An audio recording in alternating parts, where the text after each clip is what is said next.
The Toronto Raptors could be about to flip the NBA on its head if they bring the Greek Freak north of the border. We're talking about one of the top talents in the league going to play in Toronto, where they already have a couple of other stars in Scottie Barnes and Brandon Ingram. RJ Barrett would probably get moved in the deal. We'll talk about that later. And then they have a solid young core as well of draft picks they've been doing well with.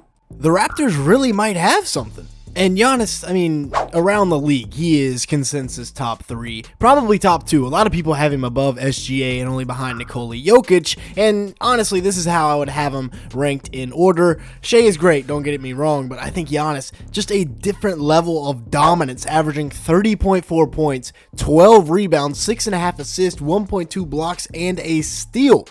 And he's doing that on extremely great efficiency. He is very good defensively. He's made a few all-defensive teams, been in the running for Defensive Player of the Year. He shoots 60% from the field, only 62% from the line on 10.6 attempts, but he gets hacked coming downhill, and a lot of times they don't even call it. He is too good in transition. It's like if you get out and run, nobody wants to step in front of that because it's a train off the tracks coming downhill, and nobody really wants to guard him. He's too big, too physical until it comes to playoff time, and then they'll just hack the mess out of him. The bag work here for Giannis, here in the mid-post. First he spins, and then he's going to go back to the spin, get an and one right there. He's great at feeling when to spin. Like when the defender is overplaying on one of his hips, he's going to spin back and then get the and one right there. That's a ridiculous finish. And then right here in the post at the elbow, that is ridiculous, right? He's going to size him up, take one hard dribble left, and then spin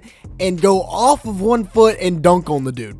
And there's no foul called right there. He can also play defense, like we talked about, going up and getting this one in transition from about the top corner of the backboard.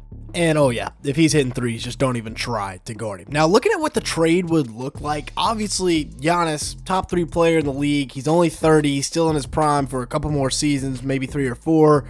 It's going to be a lot. He's also got a 3-year, $161 million contract left. So you're going to have to be giving the Milwaukee Bucks a ton because this is a complete reset for them. So first things first, I'd say the Raptors are probably going to go out and give up RJ Barrett. I know they just got him and brought him north of the border, but you just get Brandon Ingram. Brandon Ingram's also 29, while RJ Barrett's 24, and I think that's the guy you send him. 21.1 points per game, 6.3 rebounds, 5.4 assists. I guess maybe you could throw him Scottie, but I think right now you want to pair up Scottie and Giannis. So you got RJ here, who shot 47% from the field and 35% from 3, the second highest 3-point percentage of his career, may I add. And he's best as a slasher, getting downhill, and at 24, he can still develop into a franchise player. We've been waiting for 6 years, but he's still got some time. He's still got a couple years left. He's 6'6" with a 6'10" wingspan. The contracts won't match up. They'll have to throw other stuff in there, but when he gets downhill, he is really good, especially working out of the pick and roll. The Raptors actually picked it up this year. They were not bad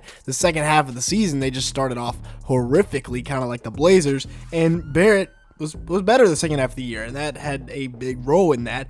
They also would probably have to throw in both of these guys with Quickly and Jacoby Walter for the Bucks to think about this, because Giannis is highly sought after. There's going to be a lot of bidders. Quickly is 25. He is averaging 17.1 points in 33 games this year. Kind of got hurt. 6 assists, 3.5 boards. So a solid season from Quickly. The efficiency wasn't the greatest, only 42% from the field, but I do love 38% from 3 on 6.8 attempts. Take that all day long and twice on Sundays. And then getting downhill, his floater shot, obviously that's his calling card, but at 6'2", he's got to have that, and that's why he's only shooting 42% from the field. He does have a 6'8" wingspan, which is nice. He can guard a little bit, can guard bigger than his height. He is on a 4-year, $162 million deal, however. So sending that to Milwaukee, maybe you can't send both RJ and Quickly because of contracts. However, I think Jacoby Walter is definitely going to have to be involved in this deal. The rookie had a quietly good year in his age 20 season, where he went out and had almost 9 points per game, 3.1 rebounds, 1.6 assists, and 0.8 steals in 21 minutes per night. In a rookie class that was not great, Jacoby Walter, hey, he could be in line for a big-time sophomore season. 41% shooting from the field, 35% from 3 on 4 attempts per game,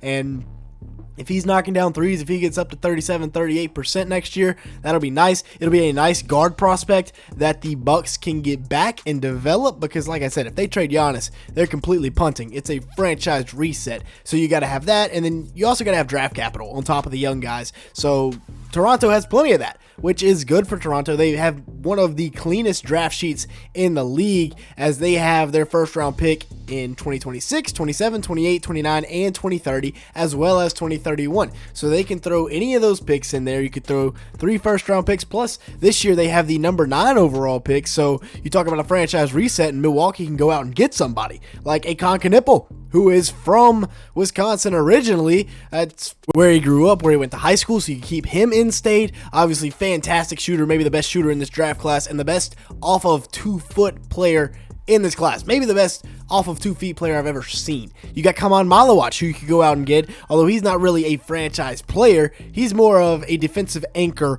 on that side of the ball. He is developing the 3-point shot a little bit, but right now he's nothing more than a rim protector and a rim runner that can finish lobs in the pick and roll. Derek Queen could be a legitimate target at 9 for the Bucks if they do want to go out and get him, or if the Raptors keep this pick. All these guys are in play as well. Queen, big body, can get downhill, can score it, decent passer, not the best 3-point shooter. He shot it good in the tournament, but not the best 3-point shooter. And then Jace Richardson, even though he's undersized, I have a fantastic grade on Jace Richardson. He can really score it and can do it efficiently from all 3 levels. Can pass a little bit. Not the best defender in the world because, like I said, he does have that smaller frame.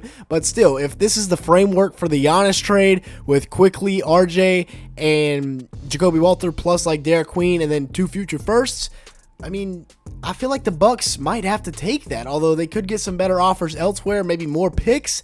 But if you're the Raptors, you're looking at a lineup with Brandon Ingram at the 3, Giannis at the 5, Scottie at the 1, and then Grady Dick and Ochai Agbaji kind of filling in the gaps. And remember, Brandon Ingram is a former All-Star. Need to put some respect on his name. Just because he's been getting overshadowed in New Orleans and not talked about enough, he is still a dog. He's on a 3-year, $114 million contract that the Pelicans just signed him to, or excuse me, the Raptors just extended him and signed him to. He's averaged 22.2 points per game, 5.6 rebounds, and 5.2 assists last year in just 33 minutes a night. So he had a really good season. One of the best mid-range scorers in the league. And if you put Ochai and Grady Dick out there around him to space the floor, Scottie Barnes at the 1, Giannis at the 5, imagine the defense on that team. 47% shooting from the field last year for Brandon Ingram. He shot 37% from 3, which is one of the highest of his career on 6.4 attempts. So maybe he's finally evolving into that 3-point shooter. They also still have Scottie Barnes, at 6'7" with a 7'3" wingspan. We talked about him with Giannis paired up.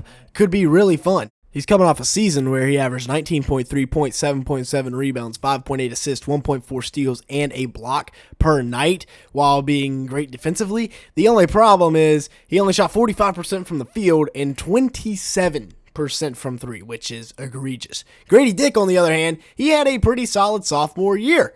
Up to 14.5 points a game, 3.6 rebounds, 1.8 assists, a steal in 29 minutes. And yes, the efficiency wasn't the best, only 35% from 3. He was taking much higher degree of difficulty shots than he was last year. Ochai Agbaji is another guy I'm really excited about for the Raptors. I think this was kind of a diamond in the rough find that they had. He averaged 10.4 points on 50, 40, 90 efficiency, 4 attempts. Or actually, I don't think he got the 90 on the free throw line, but he's a good defender, great 3-and-D guy. And then Jamison Battle. An undrafted free agent last year, was one of the best rookies in the league in terms of a 3-and-D guy that can come in and contribute next year. With that being said, that'll be it for today's video. Thanks so much for watching. Let me know down in the comments below, do you think the Raptors should go get Giannis? And with that being said, thanks so much for watching today's video.